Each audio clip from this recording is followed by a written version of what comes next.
Miscellaneous exercise 2 चल रहा है अपना, जिसमें क्वेश्चन नंबर 1 हो चुका था। क्वेश्चन नंबर 1 जो कि ऑब्जेक्टिव टाइप के थे question.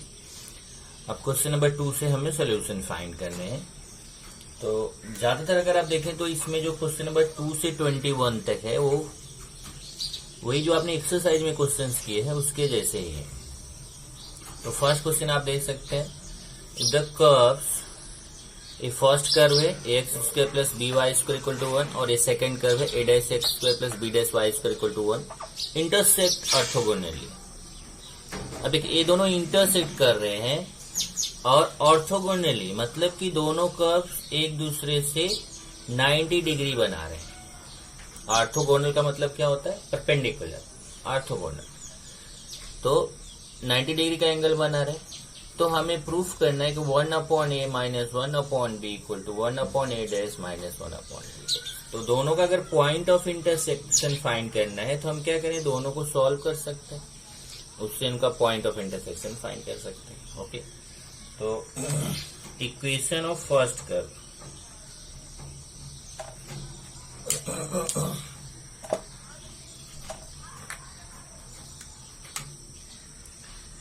equation of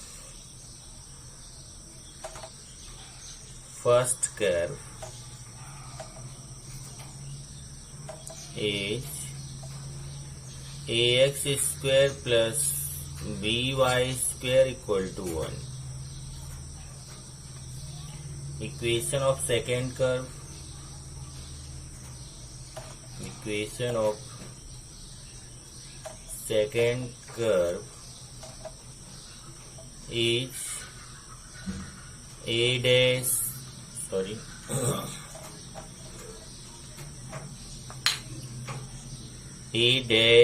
x² plus b'(y² equal to 1। दोनों को सब्ट्रैक्ट करते हैं तो इनका पॉइंट ऑफ इंटरसेक्शन मिल सकता है। सब्ट्रैक्टिंग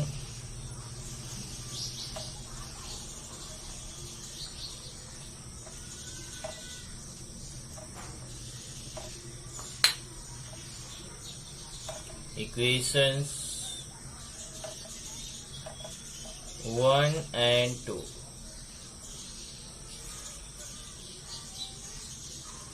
सब्ट्रैक्ट करेंगे तो देखिए लेफ्ट से लेफ्ट सब्ट्रैक्ट होगा, राइट से राइट सब्ट्रैक्ट होगा। तो यहां से देखिए ax² माइनस a'(x² होगा। तो अगर ये दोनों में x² कॉमन लेंगे तो a माइनस a'(x² हो जाएगा, a minus a'(x²।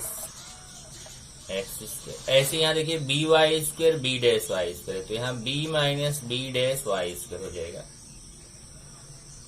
Common y² common ले लेंगे तो b minus b' minus b'(y²). इधर 1 माइनस 1 करेंगे तो 1 माइनस 1 0 हो जाएगा।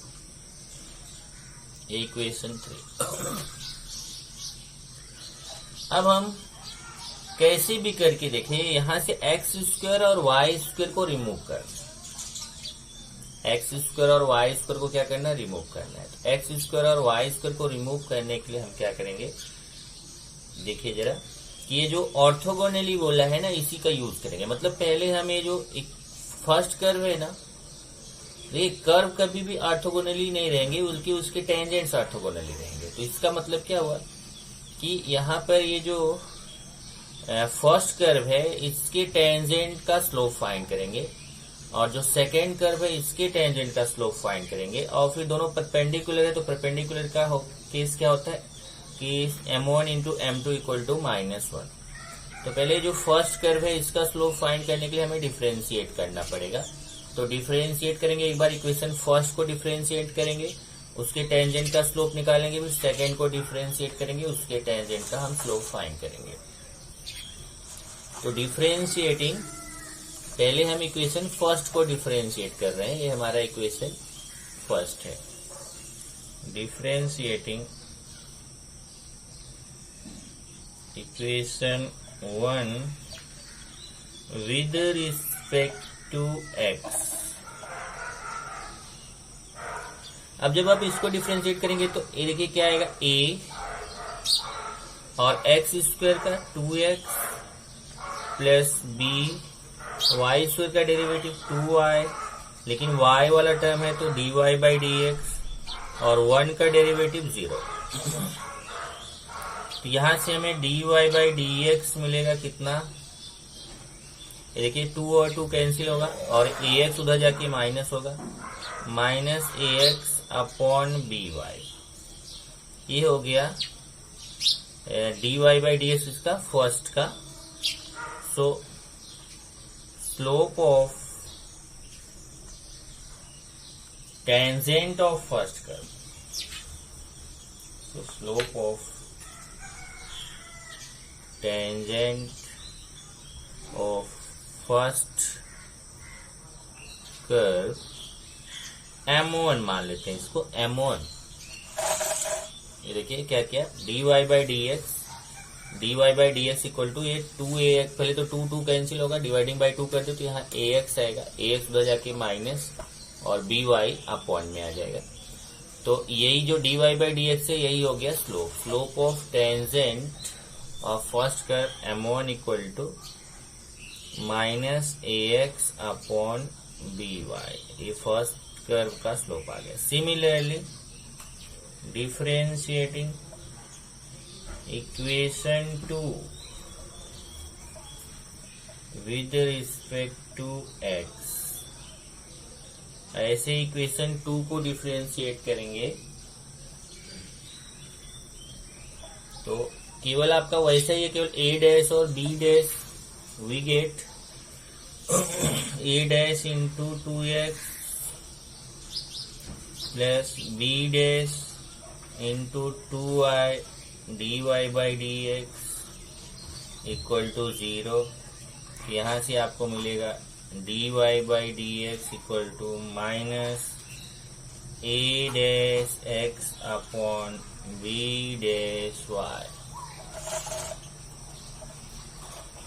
So slope of tangent of second curve, slope of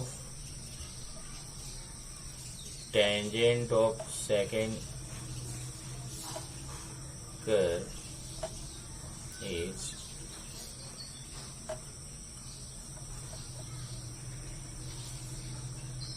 m2 मान लेते हैं। m2 फर्स्ट कर्व के स्लोप को m1 माना था, इसको m2 इक्वल टू -a-x/b-y, ये m2 आ गया। अब यहां पे लिखेंगे सिंस कर्व्स intersects orthogonally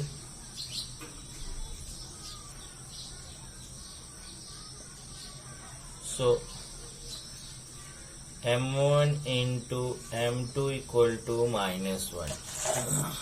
दोनों का मल्टीप्लिकेशन क्या आएगा -1।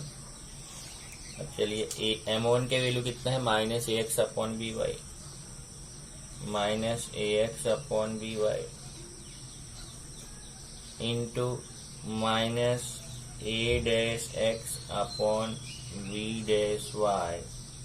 Equal to -1। अब इसको मल्टीप्लाई करिए तो हो जाएगा a-x²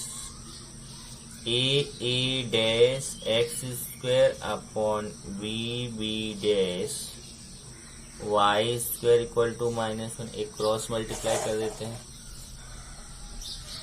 a-x²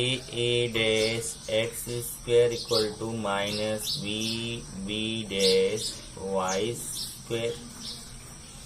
यहाँ से हमें x² का वैल्यू मिल जाएगा, x² इक्वल टू a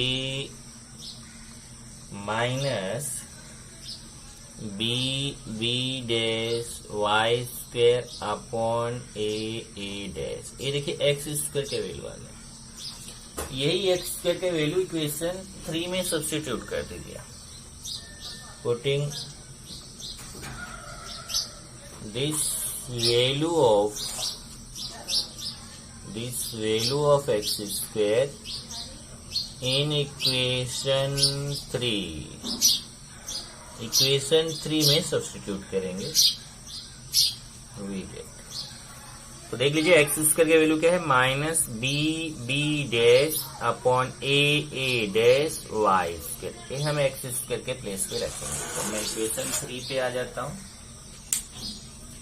ये हमारा इक्वेशन 3 है, इसी में हम सब्स्टिट्यूट कर देंगे।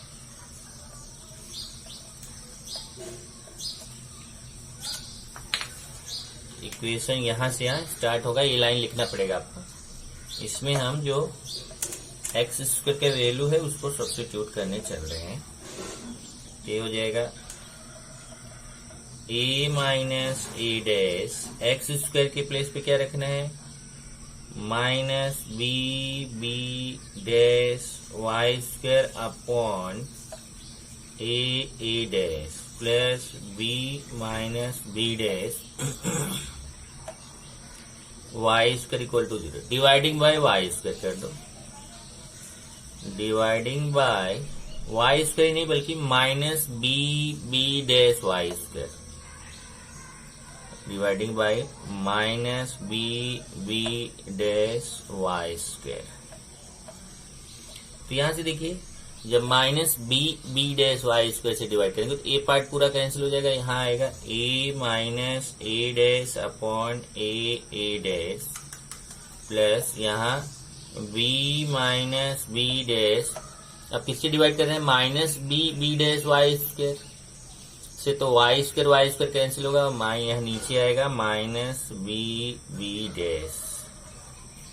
ओके, फिर इसको सेपरेट कर देते हैं, a upon a dash, check करिए जरा, ए के साथ भी ए डैश के साथ भी सेपरेट करते हो, ए upon a dash minus a dash upon a dash, और ये जो देखिए ये वाला माइनस है ना, इसको यहां ले लीजिए, तो प्लस और माइनस का मल्टीप्लीकेशन माइनस, ऐसे कर लेते हैं, और यहां आएगा, अब देखिए ए माइनस यहां चला गया है, यहां से माइनस खत्म हो गया क्योंकि ये माइनस यहां मैंने लगा दिया, तो b upon b b dash minus b dash upon b b dash equal to 0। चलिए ब्रैकेट ओपन कर लेते हैं, यहां से पहले ए कैंसिल होगा, 1 upon a dash, A cancel होगा तो 1 अपॉन ए डैश माइनस, यहाँ ए डैश कैंसिल होगा 1 अपॉन ए माइनस, यहाँ बी और बी कैंसिल होगा और ये माइनस जाएगा तो माइनस 1 अपॉन बी डैश, ये माइनस माइनस का मल्टीप्लीकेशन प्लस, यहाँ बी डैश कैंसिल होगा 1 अपॉन बी इक्वल टू 0। अब ये हो जाएगा 1 upon a dash minus 1 upon b dash, जो बी डैश वाले टर्म है उनको एक तरफ रखो और ए बी वाला टर्म उस तरफ लेके चले जाओ, तो माइनस 1 अपॉन ए है उधर जाके प्लस 1 अपॉन ए और प्लस 1 अपॉन बी उधर जाके माइनस 1 अपॉन बी। अगर आप देखें तो यही प्रूफ करना, इसको पहले लिख दीजिए इसको बाद में, तो हो जाएगा 1 upon a minus 1 upon b equal to 1 upon a dash minus 1 upon b dash, hence proof. यही आपको प्रूफ करना था, क्या 1 upon a minus 1 upon b equal to 1 upon a dash minus 1 upon b, जैसा आप यहाँ पे चेक कर सकते हैं, 1 upon a minus 1 upon b equal to 1 upon a dash minus 1 upon b dash. अभी क्वेश्चन नंबर 2 का फर्स्ट था, उसको जरा ध्यान रखना, उसको लिख लीजिए 2 का फर्स्ट, सेकेंड का फर्स्ट था, क्वेश्चन नंबर सेकेंड का फर्स्ट था, क्वेश्चन नंबर सेकेंड का सेकेंड, क्वेश्चन 2 का सेकेंड, 2 का 2, वहां पे लिख लेना जरा क्वेश्चन 2 का 1 और ये क्वेश्चन 2 का 2। Determine the area of the triangle, determine the area of the triangle formed by the tangent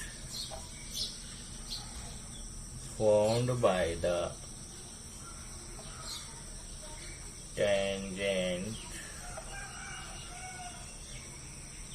to the graph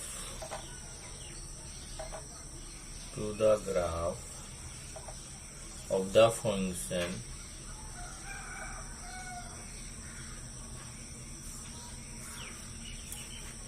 y equal to 3 minus x square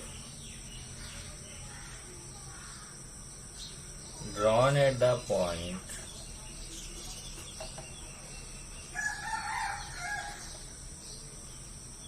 1, 2 and the coordinate axis.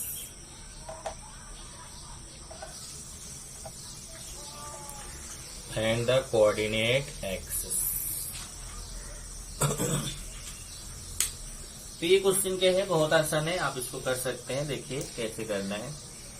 जैसे मान लीजिए कि ये आपका एक्स एक्सिस हो गया, Y axis हो गया, और एक कर्व है, मान लीजिए कर्व। इस कर्व का टेंजेंट किसी पॉइंट पे मान लो हमने एक टेंजेंट ड्रॉ कर दिया। ये देखिए टेंजेंट हो गया, ये पॉइंट पे टेंजेंट यहाँ पे दिया हुआ है। Determine the area of the triangle formed by the tangent to the graph. Point क्या है, 1, 2। ये 1, 2 पॉइंट है। इसी पॉइंट पर जो टेंजेंट है वो कर्व का इक्वेशन क्या है, y equal to 3 minus x square. इस 1, 2 पॉइंट पर ये जो टेंजेंट है, इस टेंजेंट के थ्रू जो ये ट्रायंगल बन रहा है, इस ट्रायंगल का आपको एरिया फाइंड करना है।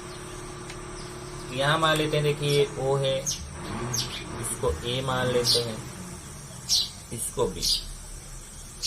अब आप इजीली ये क्वेश्चन कर सकते हैं। कैसे, पहले जो आपका ये टेंजेंट है ना, इस टेंजेंट का इक्वेशन, कर्व, ये जो कर्व है, कर्व के टेंजेंट का इक्वेशन फाइंड कीजिए at the point 1, 2।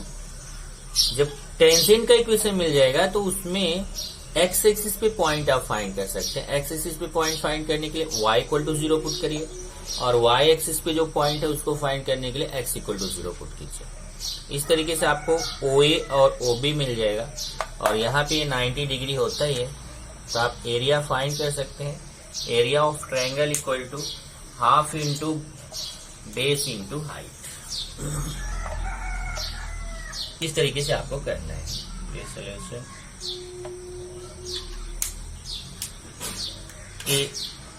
Equation of curve, equation of curve is y equal to 3 minus x. चलिए इसको डिफरेंशिएट करते हैं। Differentiating with respect to x, dy by dx equal to -2x। अब find करेंगे slope at point 1, 2, the slope of the tangent m, slope को m मान लेते हैं, तो क्या होगा, dy बाई dx 1, 2, मतलब x के प्लेस पे 1 रखना, y के प्लेस पे 2। देखिए -2x है ना, तो -2 इंटू एक्स। इधर y तो है नहीं, तो केवल x का वैल्यू पुट करेंगे। x का वैल्यू कितना है, 1, तो स्लोप कितना आ गया, -2। तब आप टेंजेंट का इक्वेशन फाइंड कर सकते हैं। So equation of tangent at point 1, 2 having slope -2, तो पॉइंट x1 y1 हो गया, m हो गया। तो क्या फॉर्मूला होता है, y minus y1 equal to m into x minus x1। y minus y1 कितना है, 2m minus 2, x minus x1 1। y equal to -2x plus 2 plus 2, तो y equal to -2x, x y में find कर लेते हैं। y -2 equal to -2x plus 2, 2x इधर ले लो, तो 2x plus y -4 equal to 0। ये टेंजेंट का इक्वेशन हो गया। अब हम फाइंड करेंगे कि ये टेंजेंट x एक्सिस और y एक्सिस को कहां पर इंटरसेक्ट करता है। Let the tangent intersects x axis at the point A and y axis at the point B। मान लेते हैं x एक्सिस को पॉइंट A पे इंटरसेक्ट करता है, y एक्सिस को पॉइंट B पर। So from equation, इसको इक्वेशन 1 कर लेते हैं। फ्रॉम इक्वेशन 1 वी गेट, यहाँ दो पार्ट में कर देता हूं। एक बार मैं x के वैल्यू यहाँ 0 पुट करूंगा, एक बार y के वैल्यू। तो 2 इंटू 0, जैसे अभी मान लीजिए x एक्सिस पे आप पॉइंट फाइंड करें, x एक्सिस पे y के वैल्यू 0 होता है, तो 2x प्लस 0, देखिए y के प्लेस पे 0 -4 इक्वल टू 0। तो यहां से x इक्वल टू 2 आ जाएगा। ऐसे ही y के वैल्यू फाइंड करने के लिए यहाँ पे देखो x की वैल्यू 0 रखेंगे, तो 0 प्लस y एक्सिस पे, तो यहां से y इक्वल टू 4 आ जाएगा। तो इसका मतलब so point on x axis, point on x axis is equal to 2 0 and point on y axis equal to 0 4। मतलब ये हो गया हमारा A20 और ये हो गया B04। तो हमें x एक्सिस और y एक्सिस पे पॉइंट्स पता चल गए। तो इसका मतलब देखिए अभी x एक्सिस पे पॉइंट क्या हो गया 20, y एक्सिस पे पॉइंट क्या हो गया 04। तो यहाँ से चेक करते हैं, देखिए ये हमारा पॉइंट हो गया 20। जब ये पॉइंट A हो गया 20, तो OA लेंथ कितना हो जाएगा 2। ऐसे B पॉइंट कितना हो गया 04, तो ये लेंथ कितना हो जाएगा 4, OB लेंथ कितना हो जाएगा 4। और फिर राइट एंगल ट्रायंगल है तो एरिया फाइंड, यहाँ पे तो 90 डिग्री रहता है, तो एरिया फाइंड करेंगे half into base into height. तो बेस कितना हो गया 2, हाइट कितना हो गया 4। तो area of triangle, area of triangle BOA, area of triangle BOA या फिर AOB equal to half into base into height.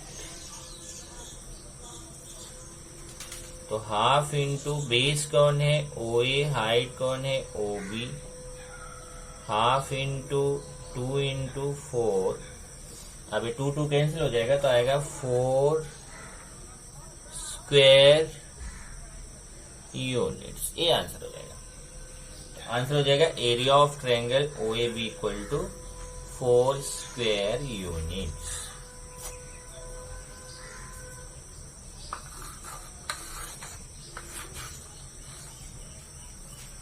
ये आपका है क्वेश्चन नंबर 2। चेक कर लीजिए आप diagram. Question number 3, question number 3 के लिए आप ध्यान दीजिए कि आपका एक्सरसाइज 2.1 क्वेश्चन 1 जैसे करना है वैसे आप करेंगे। तो देख लीजिए आपका ये क्वेश्चन नंबर 3 है। Find the equation of the tangent and normal.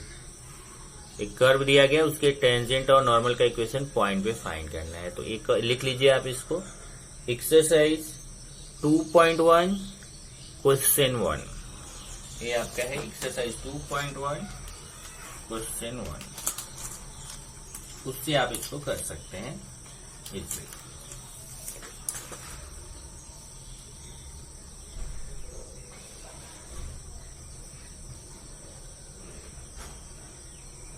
Exercise 2.1 question 1, ये देखिए मैंने लिख दिया यहाँ पे एक्सरसाइज 2.1 क्वेश्चन 1।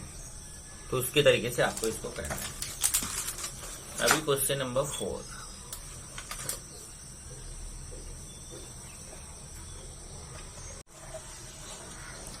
क्वेश्चन नंबर 4 देखते हैं। Question number 4, a water tank in the form of an inverted cone is being emptied at the rate of 2 cubic feet per second. The height of the cone is 8 feet and the radius is 4 feet. Find the rate of change of the water level when the depth is 6 feet. अब देखिए question में क्या बोल रहा है कि एक water tank है जो ऐसा कोन के टाइप का है, एक कोन के टाइप का वाटर टैंक है। ये वाटर टैंक हो गया, इसमें पूरा जो है ना वो पानी भरा हुआ है। ये इसका वाटर टैंक का हाइट हो गया और ये इसका रेडियस हो गया कोन का, वाटर टैंक का। अब इसको क्या करना है, ये इसमें पूरा पानी भरा हुआ है और यहां से नीचे से मान लीजिए इसको यहाँ पे एक छेद कर देते हैं और इसको एम्पेटाइट करते हैं, मतलब कि इसके पानी को गिराते हैं। तो एम्पेटाइट होता है कौन से रेट से, 2 cubic feet per second, मतलब उसका वॉल्यूम का जो है ना रेट ऑफ चेंज दिया हुआ है कि वॉल्यूम का रेट ऑफ चेंज क्या होता है, किस रेट ऑफ चेंज से वॉल्यूम इसका जो है एम्पटी होता है। तो rate of change of volume दिया है और उसने बोला था height of the cone is 8 feet and radius है 4। Find the rate of change of water level. Water level का मतलब कि ये देखिए वाटर लेवल है, यही यहाँ से ऐसे आएगा। तो वॉल्यूम देखिए ऐसे भरा हुआ है, फिर ये वॉल्यूम चेंज होके ऐसा आ जाएगा, तो वॉल्यूम चेंज होगा। तो वॉल्यूम का रेट ऑफ चेंज दिया है, हाइट का रेट ऑफ चेंज हमसे पूछा हुआ है। तो यहाँ पे देखेंगे सबसे पहले क्या क्या दिया है, let radius, height and volume of water tank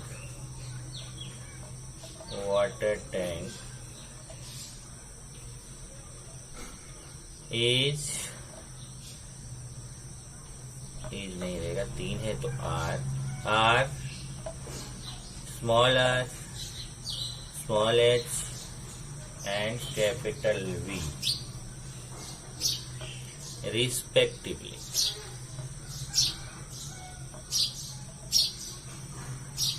तो रेडियस क्या हो गया R, हाइट h और वॉल्यूम क्या हो गया V। तो सबसे पहले अगर आप यहाँ पे देखें तो कुछ चीजें दी हुई है, जैसे रेडियस दिया है 4,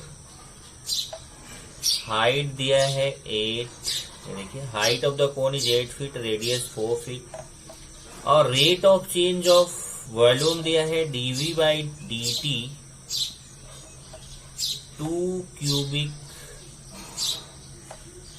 feet per second।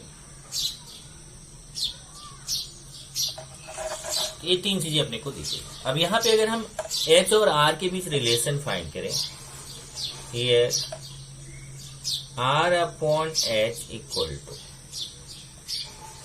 R के वैल्यू कितना है 4, H के वैल्यू कितना है 8, इसको कैंसिल करेंगे तो R/H इक्वल टू 1/2। तो R इक्वल टू यहाँ से R के वैल्यू मिल जाएगा कितना है, H उधर जाएगा मल्टीप्लाई में, तो R equal to H/2। R और H के बीच रिलेशन हो गया। तो वॉल्यूम फाइंड कर सकते हैं, volume of cone 1/3 pi r square h, कोन का वॉल्यूम होता है। यहां से कुछ चीजें चेंज कर लेते हैं, 1/3 पाई r के प्लेस पे h/2 रख जाए, h/2 इंटू h। यहाँ से वॉल्यूम मिल जाएगा कितना देखते हैं। ये तो पाई, यहाँ h² इंटू h क्यूब, और इधर 4 3 12, पाई/12 h क्यूब, ये हो जाएगा वॉल्यूम। देख लीजिए, पाई और एक h² इंटू h क्यूब, और इधर 3 और इधर 4 3 12। चलिए इसको डिफ्रेंशिएट करते हैं। Differentiating with respect to t। t के रिस्पेक्टफुली क्यों डिफ्रेंशिएट कर रहे हैं? क्योंकि हमें रेट ऑफ चेंज यहाँ पे फाइंड करना है। ये हो जाएगा dv/dt इक्वल टू, यहां से देखिए पाई/12 तो कांस्टेंट है, और h क्यूब का क्या आएगा 3h², लेकिन आप t के रिस्पेक्टफुली डिफरेंशिएट कर रहे हैं तो dh/dt। तो dv/dt equal to पाई/12 3h² dh/dt। और यहां से देखें तो dv/dt का वैल्यू आपको मालूम है 2। ये देखिए dv/dt का वैल्यू कितना है 2, तो dv/dt की जगह 2 रख दीजिए। 2 इक्वल टू, हाँ एक चेंज है जरा यहाँ देखना, एक जो है ना इसने लिखा है emptied at the rate of 2 cubic per second. तो एम्पीटाइड हो रहा है मतलब कम हो रहा है, और कोई चीज अगर कम हो रहा है तो यहाँ रेट ऑफ चेंज को हम माइनस में लेंगे। ये ध्यान रखना, अगर इंक्रीज हो रहा है तो रेट ऑफ चेंज प्लस में, अगर डिक्रीज हो रहा है तो रेट ऑफ चेंज माइनस में। तो वॉल्यूम का रेट ऑफ चेंज डिक्रीज हो रहा है तो माइनस में, तो -2 इक्वल टू पाई/12। ये तो कैंसिल हो जाएगा तो पाई/4 है, देखिए 3 4 जा, पाई/4 इंटू h² dh/dt। और इसी रेस में यहाँ h की वैल्यू आप फाइंड करें। इधर तो पहले 4 2 जा -8 इक्वल टू पाई, और h का भी वैल्यू यहाँ पे आप सब्स्टिट्यूट कर सकते हैं। h का वैल्यू कितना है, h के वैल्यू 8, देख लीजिए यहाँ से h के वैल्यू कितना है 8, h के प्लेस पे 8² dh/dt। तो -8/8 64 पाई हो जाएगा अपॉन में, 64 पाई इक्वल टू dh/dt। इसको कैंसिल करेंगे, बराबर है। चेक कर लीजिए यहाँ से जरा कि h² है और h का वैल्यू कितना दिया है 8 दिया है, तो यहाँ 8² कितना हो जाएगा 64, इधर 4 2 जा, तो इसको यहां से कैंसिल करेंगे तो -1/8 पाई हो जाएगा। तो dh/dt इक्वल टू -1/8 पाई। तो यही आपको पता करना था कि हाइट का रेट ऑफ चेंज कितना होगा, वाटर लेवल का रेट ऑफ चेंज कितना होगा। तो यही dh/dt कितना हो गया -1/8 पाई। हेंस ये आंसर है। Hence water level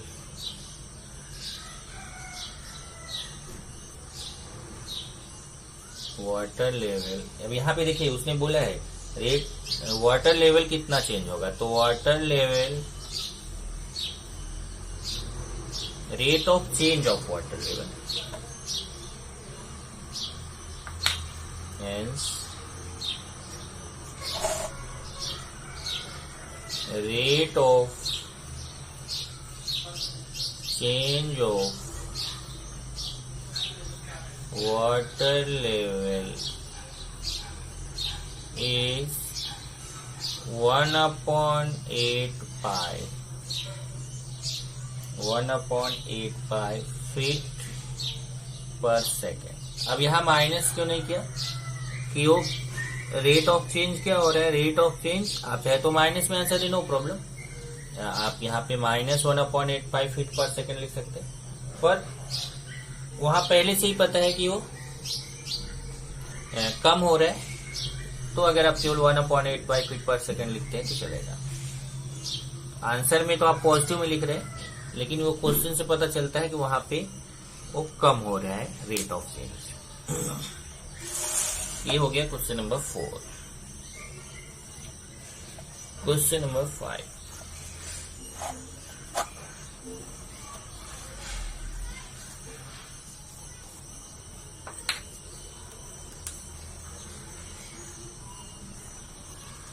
question number 5 देखते क्या है। Find all points on the ellipse. Find all points on the ellipse 9x square plus 16y square equal to 400, at which the y coordinate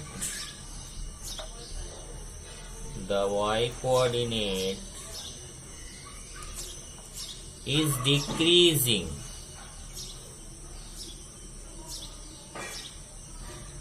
and x coordinate is increasing.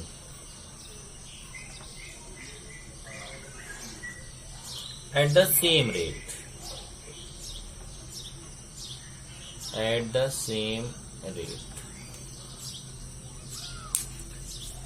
तो ellipse का equation अपने को दिया गया है, और इसमें ellipse के इक्वेशन में क्या बोला है कि rate of change of x और वाई दोनों सेम है। जितना रेट ऑफ चेंज एक्स का है उतना रेट ऑफ चेंज वाई का है। Y coordinate is decreasing and x coordinate increasing, लेकिन एक फर्क है कि y कोऑर्डिनेट डिक्रीज हो रहा है जिस रेट से, उसी रेट से x कोऑर्डिनेट इंक्रीज हो रहा है। मतलब एक का डिक्रीज हो रहा है, दूसरा इंक्रीज हो रहा है, पर रेट दोनों का सेम है। इसका मतलब क्या हुआ यहाँ पे पहले देखते हैं कि equation of ellipse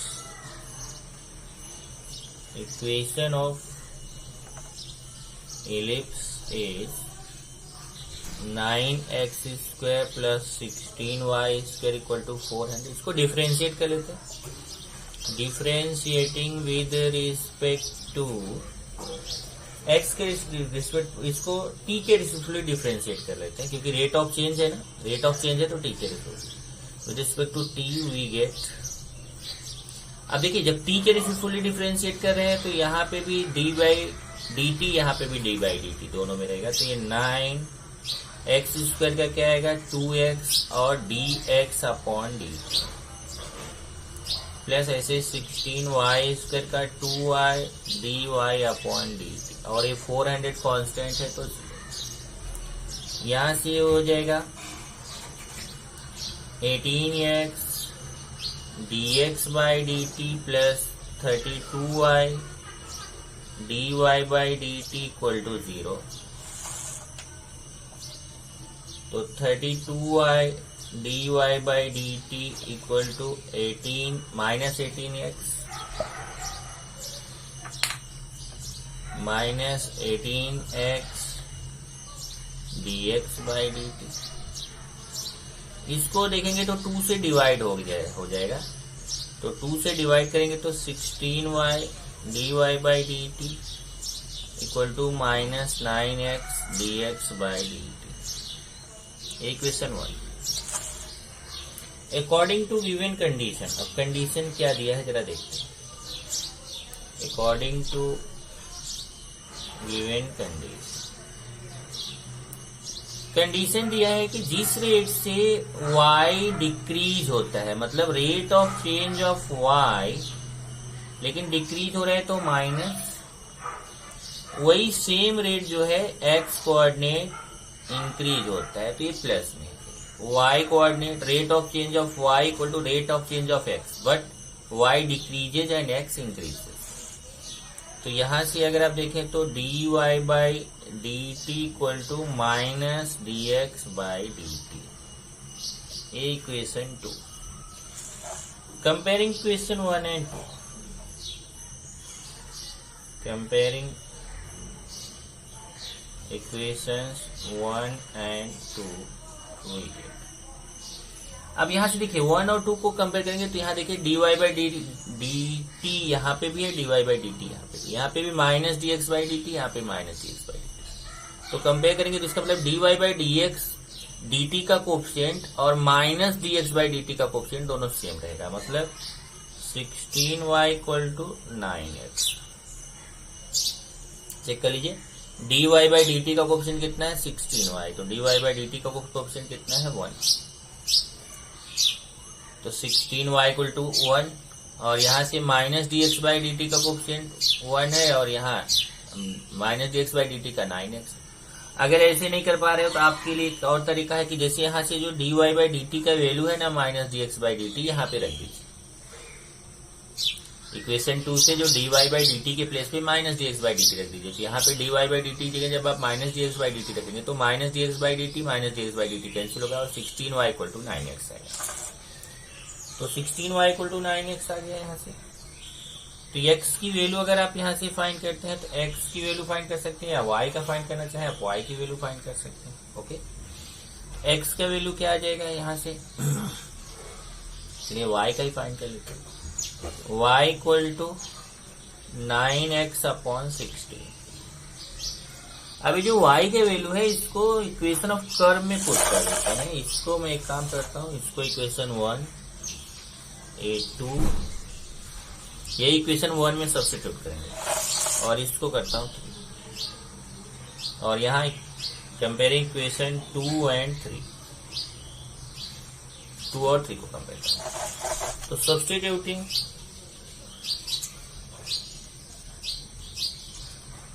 value of y in equation 1,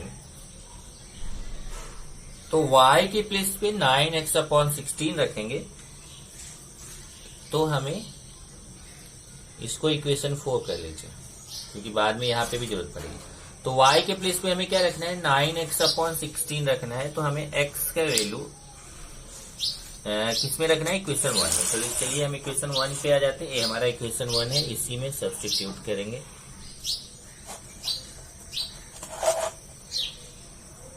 क्या सब्स्टिट्यूट करना अपने को, y equal to 9x upon 16, तो 9x स्क्वायर प्लस 16 y के प्लेस पे 9x upon 16 square equal to 400।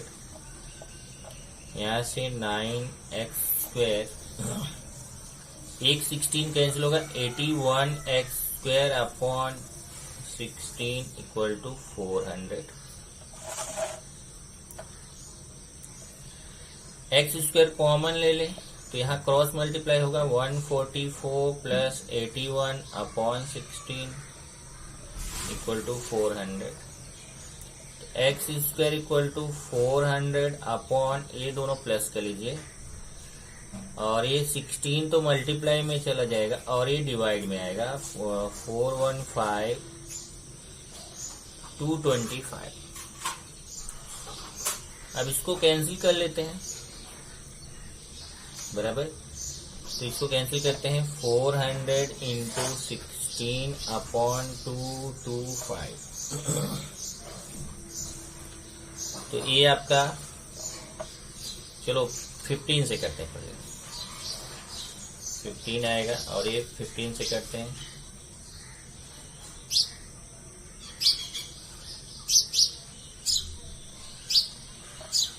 ये नहीं होगा, 15 से 5 से करते हैं,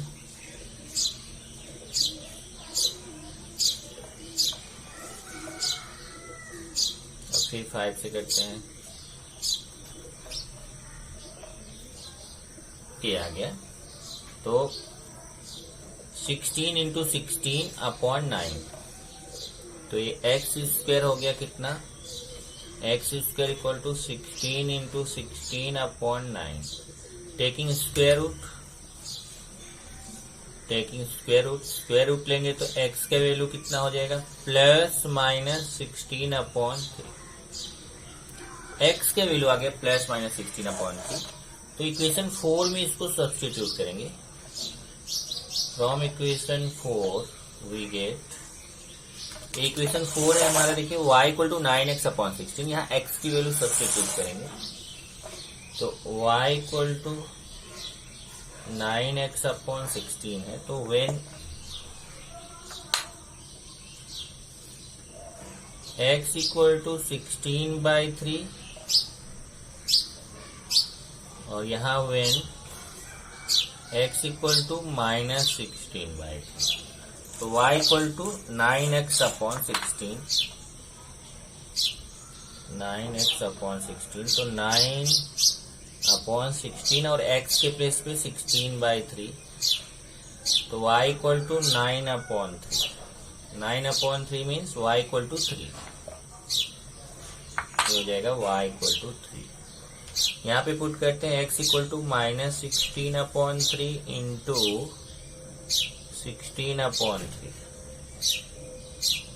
x इक्वल टू नहीं y का वैल्यू फाइंड करें, y इक्वल टू 9x/16, तो 9/16 इंटू -16/3, तो यहाँ से y के वैल्यू क्या आ जाएगा -3।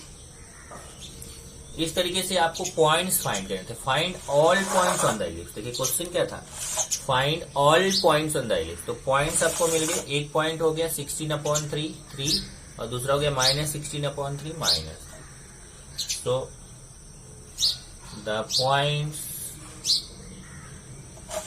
Points on the ellipse are, एक हो गया 16/3 3 और दूसरा हो गया -16/3 -3। ये आंसर। इसी तरीके से आप देखेंगे सिक्स्थ क्वेश्चन रॉल्स थ्योरम का है, तो सिक्स्थ अपने को नहीं करना है, तो ये देख लीजिए। आगे आप ट्राई करिएगा, 7th ट्राई करिए। कट कौन सा है वो मैं आपको बता देता हूँ। ये आपके क्वेश्चंस कट हैं।